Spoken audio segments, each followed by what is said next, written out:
reaching from way down here. From way down here. Welcome to Thread, a podcast designed to explore God's story and lead you into a full life in Christ. Thank you for joining us in this conversation, co-hosted by myself, Hannah DeSouza, and Dr. David Pocta. Though I'm way down here, I get a better view of this boundless world that I'm going to.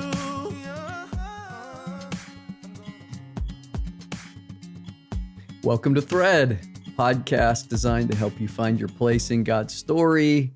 I am your host, Dr. David Pocta, with my co-host, Hannah DeSouza. Great to see you today, Hello. Hannah.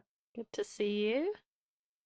We're today talking about episode 6, and our theme today is seasons and rhythms.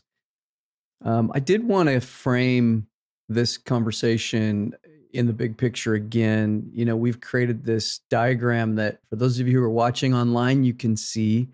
And for those of you who are listening, hopefully you can download the PDF so you can have this in front of you. It's actually something I would encourage people to print out and just be able to come back to and look at.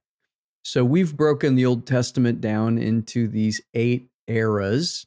And each of these eras we're going to be talking about, somewhere around 6 to 8 episodes of the podcast to kind of break this down into bite-sized pieces. We are currently in era 1. God's world created.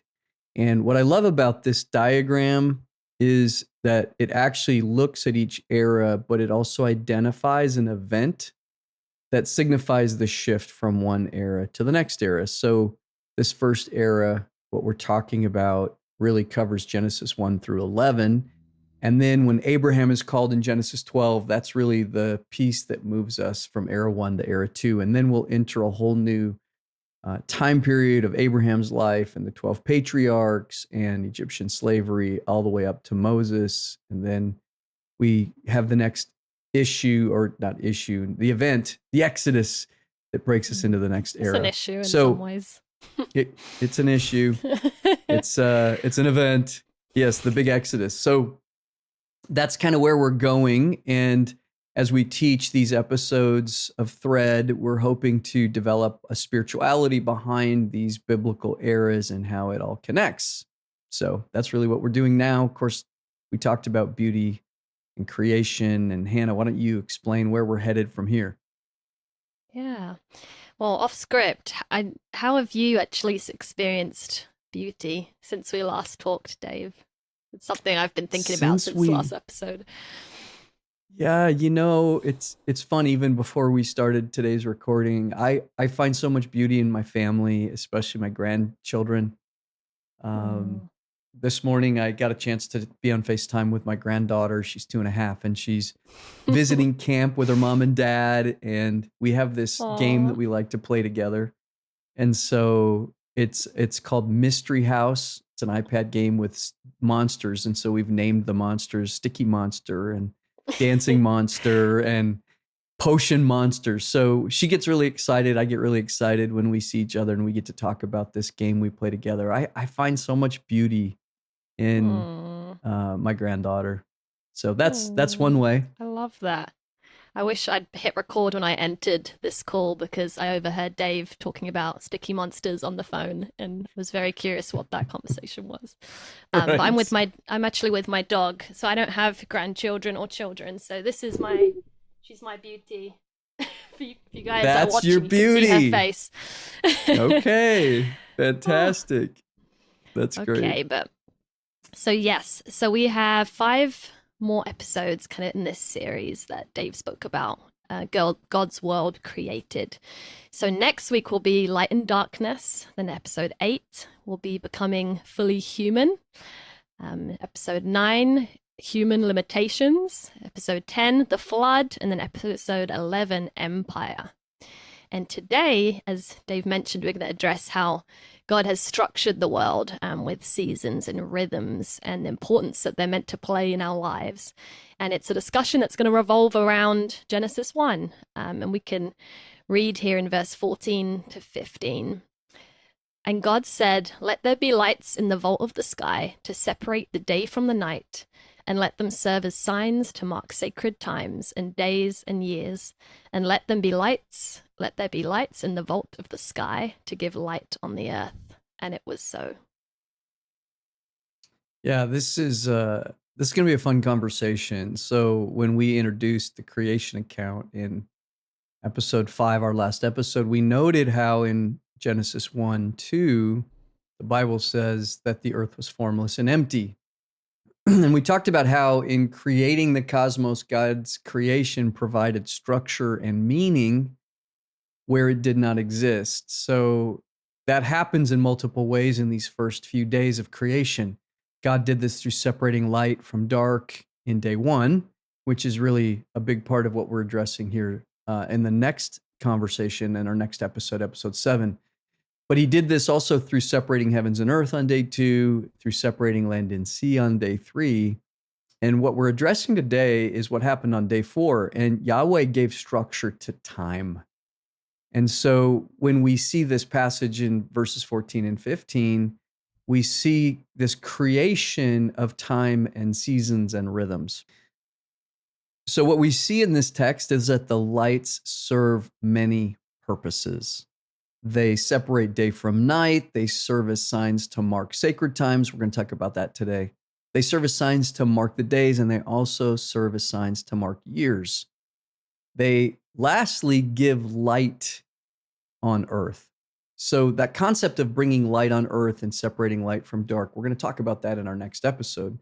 What we're going to focus on today is how these lights were created to mark sacred times, days, years, and to start looking at the rhythms that God built into creation.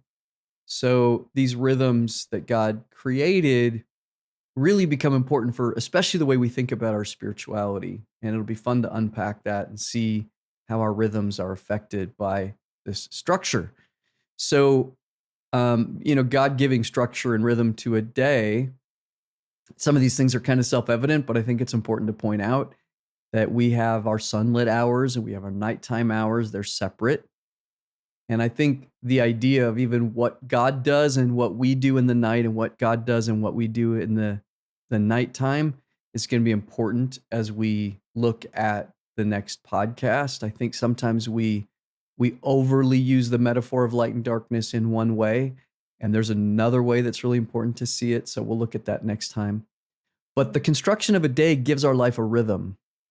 And I know for myself, especially as I get older, Hannah, you have this to look forward to, but especially as I get older, I love when nighttime comes. It's just, I love the day, but I love the night.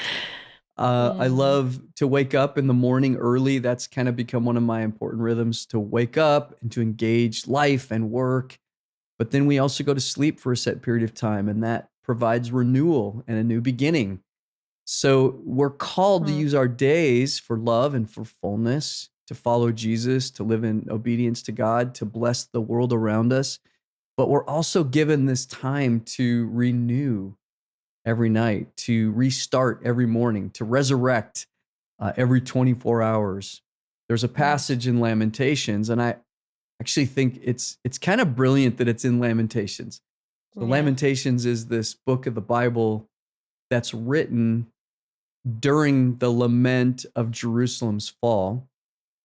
And the author says in Lamentations 3:22, "Because of the Lord's great love, we are not consumed, for his compassions never fail. They are new every morning. Great is your faithfulness." So there's this idea that even in the midst of these tough times when we're lamenting or grieving, that there's this celebration that we get to wake up every day with a new start, a newness, and God has built that into the structure of the day. That was my favorite scripture for a long time, I think, because when I first read through the Bible, and it really took me by surprise encountering that verse in Lamentations. It kind of felt like a ray of sunlight amidst all this, dreariness of the first 3 chapters. But I love that idea of like a reset with the morning. I think that's something we're going to have to tune into. even thinking as you're talking about daylight hours and nighttime hours, I think technology in a way has interfered with some of those natural rhythms. I even think the introduction of electricity, like light can now be extended. There's no end point where kind of we have to shut down or to stop working. If when work was done by candlelight, that was a very different idea. So 100% true. And you know, a lot of doctors will tell you that the blue light that comes from our devices works very similar to daylight. And we'll talk about that too next week and how that affects us in our light and darkness conversation. But you're right. So that rhythm can get broken in the day. God also gives structure and rhythm to a week. So part of what is just implicit in the creation account is we see 7 days of creation. So we capture in this creation account itself a structure of a given week. So we see God working for 6 separate days. He accomplished beautiful things. He even comments in this text, he saw that it was good. So we see God doing good work on these 6 individual days. Then he sets apart the 7th day as different from the other days. It says in Genesis 2, verse 2, by the 7th day, God had finished his work that he'd been doing. So on the 7th day, he rested from all his work. Then God blessed the 7th day and made it holy because on it he rested from all the work of creating that he had done. So there's some really interesting words here to pick up on in this verse. God's finishing and God's resting. Those are 2 separate concepts. To stop working and to rest are 2 different things. So rest here begins to paint an image that comes to mean much more than taking a nap, right?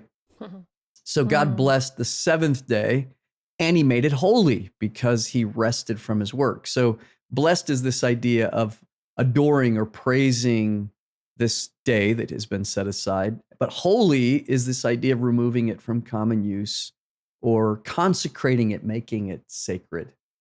So I noticed the word Sabbath isn't actually used yet here, but this is kind of the foundation, I'm guessing, for that practice, right?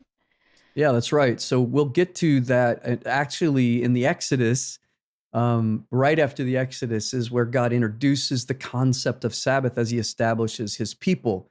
And so in some ways, we're going to see this parallel to creation and to God's creating a nation. As he's creating all of the universe, he builds some foundations and some rhythms. As he creates his nation in Exodus 12 and beyond, we start seeing some seasons and rhythms he builds in there. So we'll talk about that too more as we get there. So I'm quite convicted by this idea of knowing when to finish. Like even you spoke about God finishing creation and he knew when he'd ended it. Even doing this podcast, I'm realizing to say when something is finished is going to be a challenge for me. Like we've done something, right. I'm like, no, I feel like we should do that again, or that wasn't the best. But I see that same spirit of kind of trust and confidence in Jesus too in the Gospels. Like he knows when his preaching is done, when to finish healing, even though not everyone is healed. And when his ultimate work is finished, he knows that too. And even those final words, it is finished, I think are so powerful. There's always more that can be done, but knowing when to say something is finished, I think is a strength. But I love that you've also distinguished between not working and resting. Like those are different concepts. I think sometimes we can even not really truly know how to rest, or even confuse, for example, scrolling through our phones as like that's not actual rest. Maybe it's a break from work, but that's not resting for kind of your spirit or your soul. A previous episode, I remember I asked you about what it means to be spiritual, and correct me, I think you talked about being attentive and like being present as kind of a definition of spirituality. Yeah, being awake, being aware. Yeah, I think that's even one of those, something that my generation in particular, but I think everyone, just with the introduction of technology, that's going to be a struggle in some ways, that intrusion. Just being present to spiritual things, having enough silence and solitude, even without these intrusions, to be awake to God and how he might be speaking to us in whispers. Yeah, so it's interesting. I mean, part of what's fun about the podcast, Hannah, to me is that we're of different generations. I've been on the earth a few more years than you have. Let's just put it that way. So I know as a person like yourself who grew up in a generation completely immersed in technology, it can be really challenging to find a way to build this into your life. So, are there Mm, any things that you have found to be helpful as you navigate this aspect of finding a place to rest or how to mm. create those rhythms that you would share that you think are helpful? Oh, it's definitely something I'm still working on. I think with every new season in life, you're having to figure out what do these practices look like for me now. Something I've got in the practice of doing is taking retreats every so often when I can. The last two birthdays I've escaped on retreat. I was with nuns actually in Maine my last birthday at a retreat center, which I needed, no technology. And then a few months ago, and this was in Boston, there's a retreat house led by monks actually, and it's a silent retreat house. So you go there, no conversation, no technology. I think those are good kind of radical resets, but that's not daily life. And so even what that looks like daily is something I'm figuring out. There was a time I think I was in high school, and I used to strictly use a physical alarm clock. And keep my phone out of my bedroom just so that those morning hours weren't stolen by scrolling through emails and texts. And I think I want to get back to that habit again. Um, there's a book that I read a couple years ago I would recommend, by Ruth Haley Barton, who's an author I really love, but it's called Sacred Rhythms. And she talks about this idea of protecting what's most important to us. And there's a quote, it is about technology actually. She writes, what feels like being available and accessible is really a boundaryless existence that offers no protection for those things that are most precious to us. What feels like convenience is actually robbing us of those things we value most, which is so true. But I think what's encouraging recently, I was having coffee with some friends yesterday, but I think all of us, I'm sensing a shift in my generation and even younger of wanting to fight against that current of technology sapping kind of your time and your life and kind of that busyness culture. I have some friends that have replaced smartphones with dumb phones, they call them, Mm. and kind of things like that. So, but it's definitely not something that's going to happen by accident, and it takes intentionality for sure. Yeah, absolutely. Well, I appreciate that recognition. It's really a recognition of the roles that spiritual disciplines play, and we'll get into this concept of spiritual disciplines as we move along. At its core, the idea of a spiritual discipline is something that we choose to do, or a discipline that we enter into our life or put into practice that helps us to hold to or shape the kind of life that we want to live instead of life Mm, happening to us. It's like you yeah. said, that intentionality. So, those are some really great examples. It is a spiritual discipline to put your phone down, Mm, or to put into all those things that you just did. So, yeah, God gives structure here to days, to weeks. He also gives structure and rhythm to the year here. So, the lights in the sky serve to mark the years. We really see this get more color when God is creating and structuring and giving meaning to the nation, as we talked about after Exodus 12. We'll spend some significant time with this idea when we get there, specifically in that 40 years in the wilderness, when God is structuring, creating, building his nation, Israel. But for our purposes here, um, what's interesting is the way that God addresses the concept here of sacred times. So, mm, sacred times here really represents the concept of a festival, a holiday, a period of time set aside to meet a specific need that is outside of ordinary time. It's something distinguished or different from the ordinary.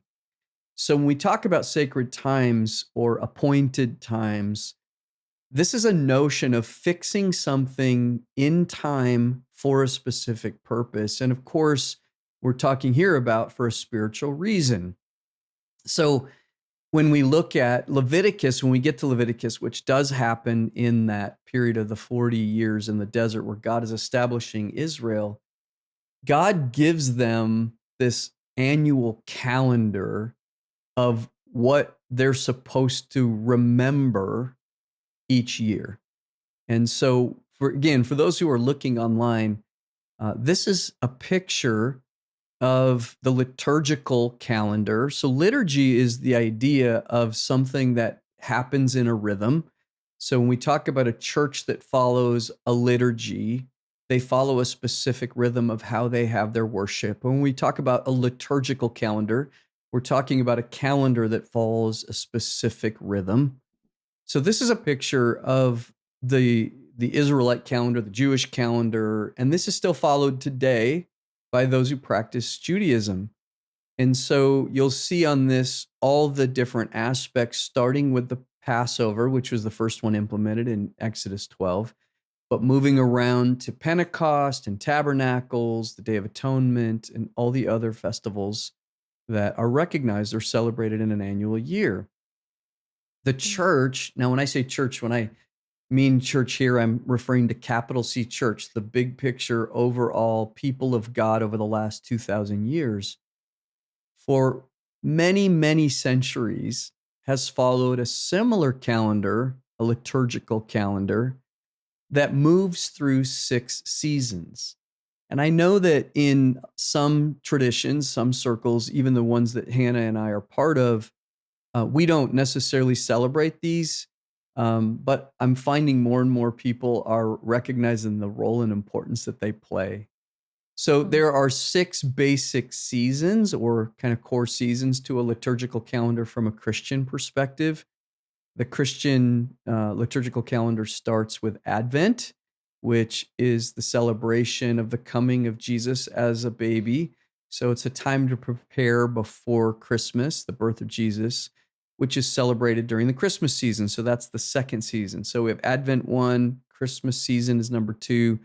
The Christmas season carries over until ordinary time starts back up, which is the third season. And that happens after Epiphany. Epiphany is a word that many people may not be familiar with. It's actually another word for theophany or the appearance of God. So this is typically put on the calendar on January 6th, and it remembers or symbolizes the time that the wise men came to see God in the flesh. So this appearance of God, this epiphany, is celebrated on January 6th. Then we enter ordinary time for a number of months until Lent begins. And Lent starts on Ash Wednesday. Ash Wednesday I always found as a really fascinating holiday. And, for me, working at a Catholic seminary, I actually got my PhD at a Catholic seminary. And on campus, they have masses in multiple chapels. And I always like to attend the Ash Wednesday service because I love the symbolism of from dust we come and to dust we shall return. And there's something really spiritual and profound about that recognition. So that's what Ash Wednesday is. It's a time to celebrate and think about that. And then we enter this Lenten season, which is preparation for the resurrection, which is celebrated at Easter. And then the Easter season goes until the Pentecost, which is 50 days after the resurrection. And that's the Acts 2 image of the Holy Spirit coming, the Pentecost coming, and the birth of the church as we now kind of look at it and know it. And then after Pentecost, we return to ordinary time until we get back to the Advent season. So I know that's a lot to process. I think for some people who come out of those liturgical kind of traditions, they've known some of this as they've grown up and practiced some of this. But for some, they're just unfamiliar with that tradition in the church. Right. Yeah, I think my experience as you're walking through those, I was trying to think. I remember friends participating in Lent in school, so I joined every now and then and gave up sweets or something, candy for 40 days. And then we had, I don't know if you celebrate, so Shrove Tuesday, the day before Ash Wednesday. In the UK, it's Pancake Day. So that was a big thing in our house, making pancakes on Shrove Tuesday. I don't know what correlation that has to to Ash Wednesday, really. But I think it's interesting, Dave, you talked about a lot of churches don't follow the liturgical calendar. And of course, that's not been my experience. But so we can often see these kind of festivals and seasons as maybe like relics of a past era, of a past time, or maybe not serving a purpose today. Is that thinking maybe misplaced, or what understanding should they play in our spiritual lives today? Yeah, that's that's the interesting question that I think even for many people who are listening to our podcast, they may ask the question, well, what are you saying that we need to have liturgical calendar? And I'm not advocating for that, but I also am saying some people have really come to find the value of practicing a liturgical calendar, to take the time to really process and think. So I want to come back to your Shrove Tuesday. There's a reason for that. There's actually a Oh, a okay. Tell spiritual me. yeah, so you even said, and it's funny how these things get interpreted.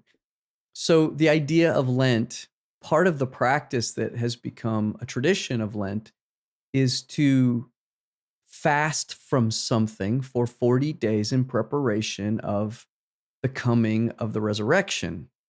Hmm. So the idea of fasting, of course, is deeply biblical. We see fasting all throughout Scripture. So fasting takes on multiple kinds of approaches. I mean, historically, fasting could mean going for a period of time without eating or drinking. In the Catholic tradition, that included not eating meat on Fridays. And again, it's a recognition of taking something out of your life as a spiritual discipline to recognize blessing or gift that we have. And when we remove it, we come to appreciate, right? Hmm. So you even said in your example, as a child, some of my friends would have to fast from candy over the 40 days. And maybe that was imposed by their parents as a good excuse. But the idea of Shrove Tuesday was, this is our last chance to eat candy before we don't get candy for 40 days. Well, in your case, it got transferred into pancakes. I mean, they're pretty sweet, right? Let's have Yeah. pancakes. The idea of Mardi Gras, it's a similar Hmm. concept. Let's have a celebration before we go into this time of purgation. Let's celebrate before we fast. And, some Christians do that. Let's have a big meal before we fast tomorrow, or we Right. fast for 3 days. So I'm going to go out for my favorite dinner. So that's kind of where that comes from, Hmm. where that starts. So to your question, I would say, yeah, I think there's great value in preparing yourself for 4 weeks to think about the birth of Jesus and just the spiritual place Hmm. that can put you. Or there's great value in celebrating the fact that Jesus came in the flesh. And let's take a day on Epiphany to think about that. Or let's take a day to think about the fact that we come from dust and to dust we shall return. Hmm. So I certainly see great spiritual value in the liturgical calendar, but I'm not saying we should mandate it for Hmm. some traditions. That makes So, sense. Well, there's definitely spiritual so value in let's pancakes now. see, you didn't know there was No, this I great didn't. spiritual I'll lesson in why we indulge in pancake eating. Okay, I'll feel better about eating them next year. Yeah. So let's talk about seasons. So one way that rhythms appear when we talk specifically about the annual cycle of rhythms, we get into the concept of seasons. Seasons really play out in a couple ways. So we can look at them as reflected in the liturgical calendar, the way we've just discussed it.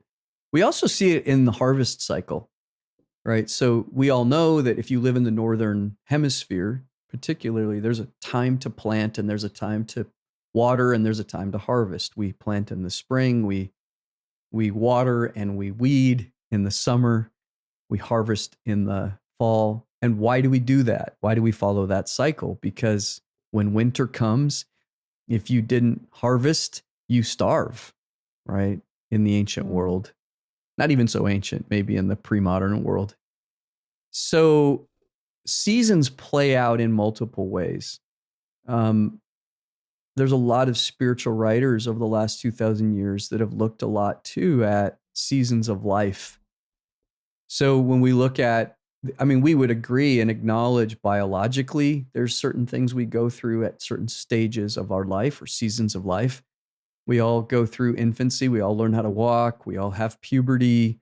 We all become adults. Hopefully, at least, we all become adults. We all enter those middle years where they're generative years, where we're working, we're building families, making friends. And then we all enter those golden years. So we can look at that as seasons of life as well. And that's going to be another thing that comes up a lot as we talk about development and spirituality. And we'll introduce concepts, in future episodes about how the ancients have thought about this and how contemporary spiritual writers think about this, and ways that I think are helpful for us to think about that. So what I thought we would do here, Hannah, in our last few minutes would be just to kind of briefly talk about how our spirituality follows the importance of these patterns. Certainly daily, there's importance in how we develop these disciplines or follow these rhythms. Daily, we wake up and we go to bed at certain times and rhythms. So when you travel internationally, one of the things that everyone recognizes is if I move multiple time zones, it throws off my sleep pattern or sleep rhythm. Eating patterns, we follow a pattern of how we eat our meals. Spiritual practices, we've kind of talked about the dailiness of the importance of patterns. For me, I wake up every day between 5 and 6. I make a cup of coffee. I come down into my space. I spend time with God. I start work at 8. So I need that daily rhythm. So we also have weekly patterns in our spirituality of how many hours we work or go to school, of how we think about planning out our shopping or our meals, when we do laundry, how we work in exercise, when we see community, our spiritual community, and the importance of integrating Sabbath into that. Even when I started my PhD program, I felt like I had so much work to do that I was trying to maintain this 7-day-a-week schedule of study. And I found I couldn't do it. I just, without taking a day off and resting, I wasn't productive. So I know I recognize that. But also, the importance of annual patterns, taking time for holidays, making time in the rhythm of the year to see family, celebrating birthdays. I celebrate every year my spiritual birthday, the day I made that commitment to Jesus. And I actually keep a spreadsheet Of course you do. that I revisit. Of course I do. Is that what Dave you loves said? his Of course I do. spreadsheets. Yeah. Dave is a nerd. That's It's okay. just true. No. You have Yeah. your strengths. Yeah. So in my personal Christian history spreadsheet every year on my spiritual birthday, I just reflect on what God has done in my life over that last year. And it's so helpful for me to think about, how God has moved. So yeah, I just think it's important to recognize that these, daily, weekly, annual, and even seasons of life patterns. So we'll get into this idea of, building our essential discipleship as we get grounded in our spiritual life, to moving into the generative years where we really give to our family, our community, our careers, that generative stage of our discipleship, to what should it look like in those last stages, that radical discipleship of empty nesters when we've made our careers and our money and we've launched our families, and what can our spiritual life look like in that season of life. So these are all things that we hope to get into over the next couple of years together. I think this is a really important conversation, kind of this idea of seasons, and even as you talked about the daily, the weekly, the annually, the things that make up our lives, and rhythms as well. And I like that we're using that word rhythm as opposed to maybe rules or or something else, because I think it speaks to the fluidity in different seasons and different lifestyles, even with different people's personalities. I think this might look different. Like these concepts will look different for me as a student and single compared to my sister who as a young child as having another one. And or to you, as you mentioned, being an empty nester and the different responsibilities you have. I've been thinking a bit more recently about having like a rule of life, and I know that kind of phrase you could probably give more context to what that means. but kind of has its roots in monasticism and kind of contemplative practices. But it's kind of like the frameworks you adopt to structure your daily life in a way that can cultivate deeper connection with God. And it's not meant to be legalistic, but kind of it is like a framework for freedom, really. And going back to the book I mentioned earlier, Sacred Rhythms, Ruth Haley Barton speaks about cultivating a rule of life and how it kind of pivots around two central questions.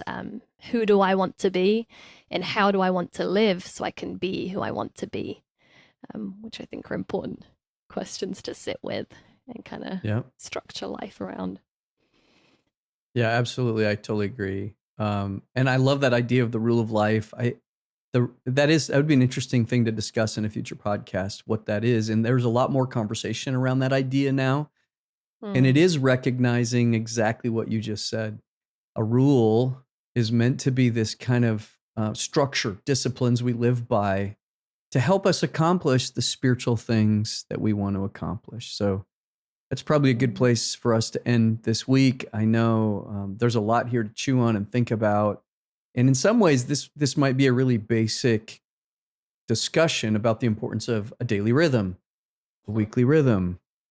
So there is a very simplistic side to this conversation, but it's also really hard to make sure it's in practice. Oh, definitely. Yeah. Right. Profound, actually. Yeah. In all the ways it needs to be. So, amen. Well, So Dave. next week we'll talk about in our episode 7, we're going to jump into light and darkness, and I'm excited about this conversation, light and darkness, because I think many Christians have come to understand it in one way and completely miss a whole other way of thinking about it. So as a teaser, definitely. Tune in for the next episode. I think you'll find it really interesting. Anyway, great to see you today, Hannah.